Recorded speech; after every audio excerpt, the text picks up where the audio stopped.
We'll continue with Etowah County Media Day now, and up now is the Westbrook Warriors. Coach Drew Noles, I believe, beginning his second season. What, 21st is the head football coach? 20th, 21st? I don't know. It's either 20 or 21, I think.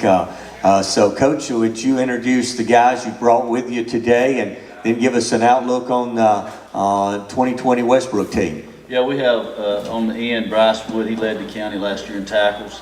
Played linebacker for us, and then over here is Hall Bullware. Hall plays right tackle for us. Was an All-State player last year, and then beside me is Will Noles. Plays quarterback for us. A little bit of everything. So, who we have with us today? All right, go ahead and tell us about the 2020 Westbrook Christian Warriors. Well, we really like our team, and I think if you ask people about myself, I'm usually a poor mouther. People would usually say that we're gonna poor mouth everything, but like our team a whole lot. We feel like we've got 18 seniors. We're big. We've got good size on our offensive line. We've got depth at running back before, good, proven running backs. And then we feel like we've got 11 varsity receivers that can play. And most of those are 6'1", 6'2". We got one that's 6'6", that's going to be a factor for us. And we've got a quarterback that knows everything, that hasn't missed a coach's meeting since he's in the 7th grade. And actually probably since about the 6th grade. So he knows the ins and outs of everything that we do, and he controls what we do. And then defensively, you know, again, I'm not saying, I don't know how many games we can win, but I like our team. Defensively, we have what we think is a great linebacker core. Bryce Wood leads that. Cade Phillips is an exceptional player for us at outside linebacker. Garrett Hall is a 2-year starter coming back. We have some others that are, Cole Patterson was injured last year, didn't play any for us, but he's back this year. Jesse, we have a lot. We feel like we got 7 or 8 linebackers. Jackson Shores, and I don't have a roster in front of me. And then we feel like, you know, we can get into a pretty good 4-man front, and feel like we got 8 defensive linemen that are pretty good. A couple of those will play at the next level, and then we have 3 starters back to secondary. So we lost a kicker, but we have 2 kickers that are working right now, that are both good kickers, and we feel like we've improved at long snapper. Although we were okay there last year, we've got a great long snapper. Holder's back. One weakness that we definitely are seeing right now is in the punting game. We have 3 guys that are punting for us right now, but we haven't settled on who's going to be our punter. But you know, and then a question for, you know, we had 18 seniors last year, so we lost some good players. Some of those you can't replace, but we've had a lot of kids that came out for football that haven't played football in the past, and they're going to be significant for us. All right, questions for Coach? Coach, we've been around you a long time. I know that you love giving your guys rest. So, unlike some other community coaches who, this kind of, the way you like to do things, a lot of time off, you're not really that far behind where you normally would be. We don't play till August 20th, and I think some teams get ready to play in June, and so we worked out. We gave our guys an extra week off in June. We came in. We only had 6 workouts a month of June, then we gave them 12 more days off, and then we came back in. We've been lifting Monday, Tuesday, Wednesday after the week of the 4th of July. We had 15 workouts. I think that, in my opinion, I think often kids are tired of football before football starts. And so I believe in fishing. I think hanging out at Sonic has a lot to do with being a good football team. I think not worrying about waking up and going work out has a lot to do with being a good football team.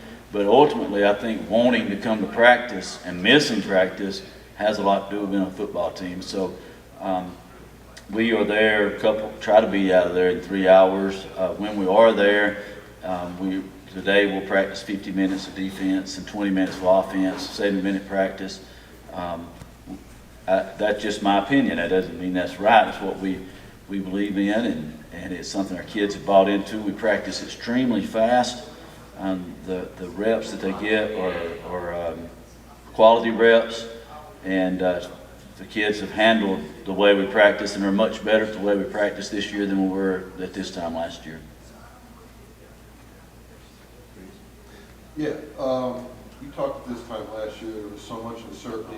Your first year at Westbrook, going into the season, you said, I honestly don't, we could win 8 games or lose 8 games, I think you said. And then you, of course, we know what happened. You won 8-4 and made the playoffs for the first time, I think, in 9 years. Second round. Second round, made the first victory in 9 years. And that was a heck of a win. Going on the road to 3 hours away to Aliceville, the top seed, and beating them in the fashion that you did. How important was that? I know each year is a good year, but how important was that for the program? It was important. The mental thing that we've got to get over is feeling like we've arrived, and being more consistent. That's the thing that we're really focusing on, and we actually have a mental coach this year that is focused on. We do mental training every week, and we have a coach that comes in every week, which is something that is. I don't know of anybody else doing it, but it's been something that's been really good for our program to make sure that we don't feel like we've arrived. But I think the consistency and not focusing on the scoreboard has been the thing that we've tried to get our guys to understand. We can be successful in some games by the score, but still not played well. We've got to focus on executing what we're supposed to do every day, and not just that did we score a touchdown, but did we execute that the way it's supposed to. And that's hard for kids to understand, but I want to watch film and feel good about what we did, not just because we had an athlete get loose and broke a few tackles. I want to execute, and but I think last year's experience no doubt can help us.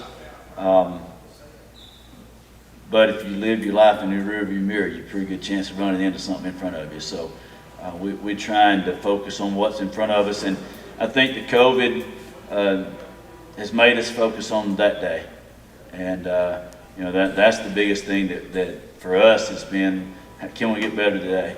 And we have. I again don't know how many games we can win, but it's going to take a good team to beat us, and so we're excited about this season.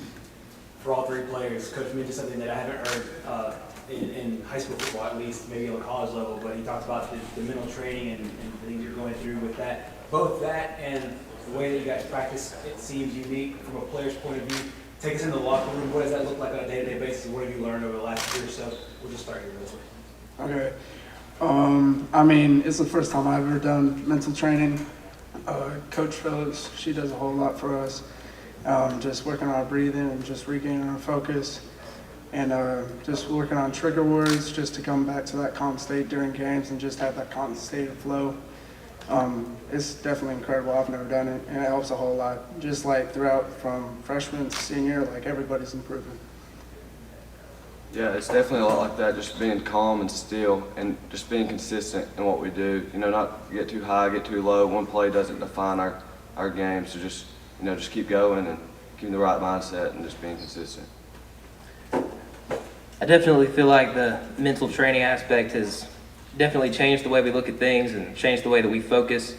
You asked about how we go so fast and we have to be focused to be at our peak. We probably get 2 or 3 hours worth of work in an hour and a half, and the mental training part has definitely helped us stay focused during that time, and so we get our work done and then we can go live our life. And it is a member of our staff. It's Coach Reagan Phillips. She's done a tremendous job, and she's part of our staff. Once a week she comes in and then even more than that with me to be able to help with other things. So it's really been a tremendous. I think we're ahead of the game in that.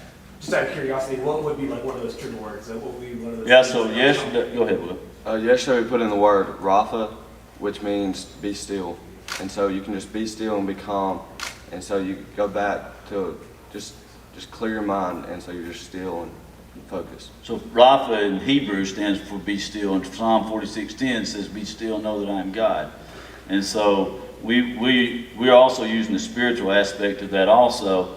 But so yesterday, Rafa was one of the trigger words, and it's very, very deep into things that we're doing. It's something that we as coaches have met with several times over the summer, and it's something that we have, we've bought into. It's something I've been very interested in since Nick Saban brought in Kevin Elko, and wanted to do something like this. Haven't had an opportunity to, and Reagan is extremely talented, very involved in athletics, played college athletics, and understands athletics, and I think that it's something that is going to be very, very beneficial. You got to slow the game down.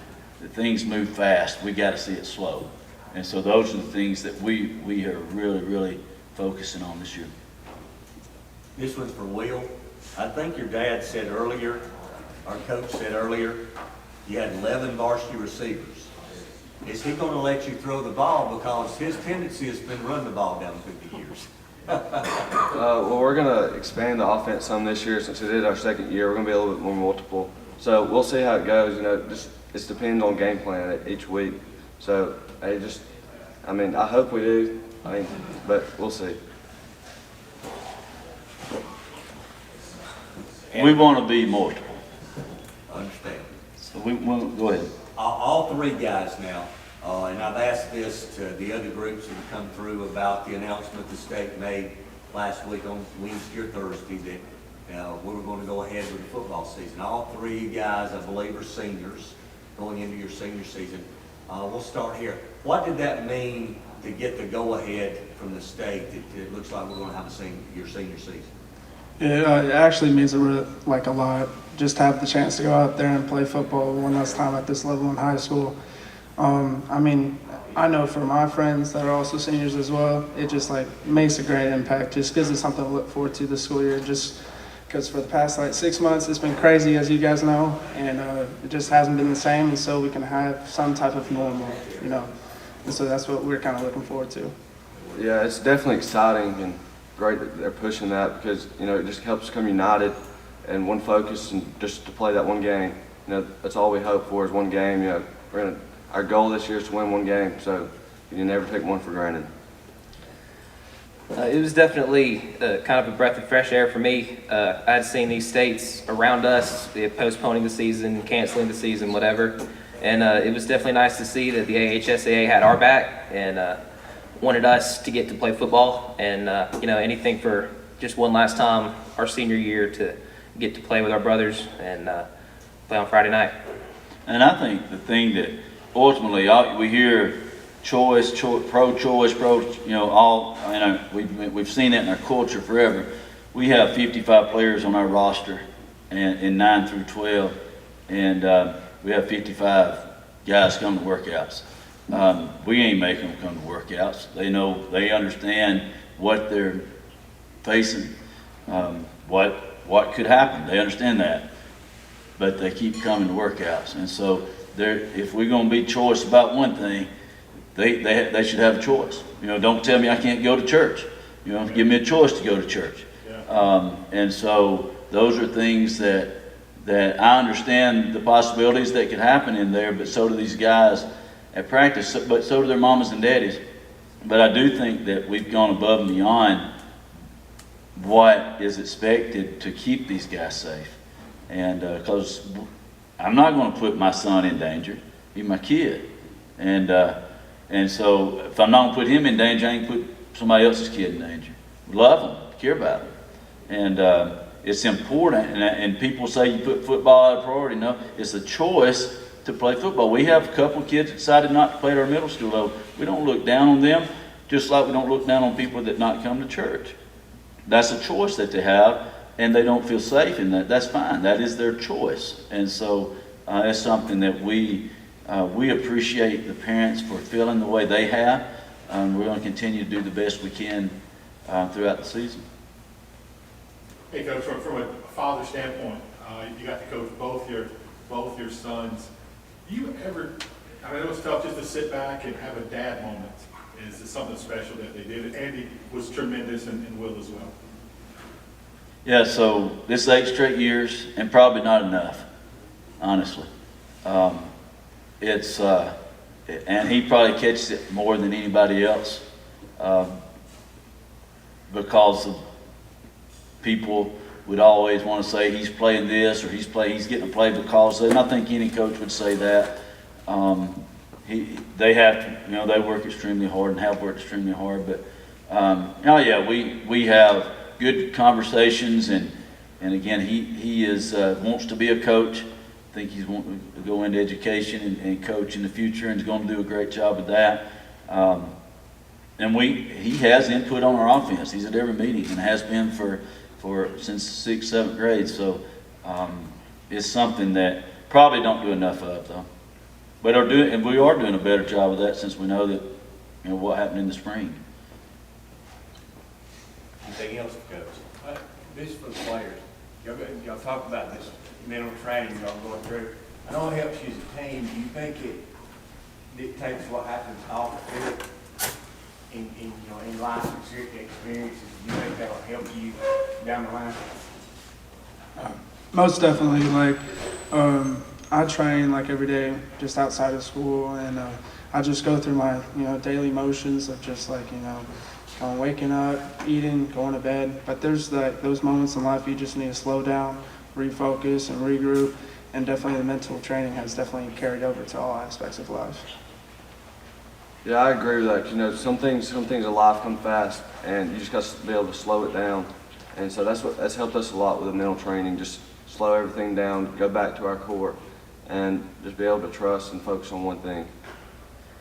I know it's helped me, like if I'm stressed or overwhelmed, just again, like they said, to slow down and bring your focus into one thing, and that's works on the field and off the field. But. Anything else? Yeah, I do.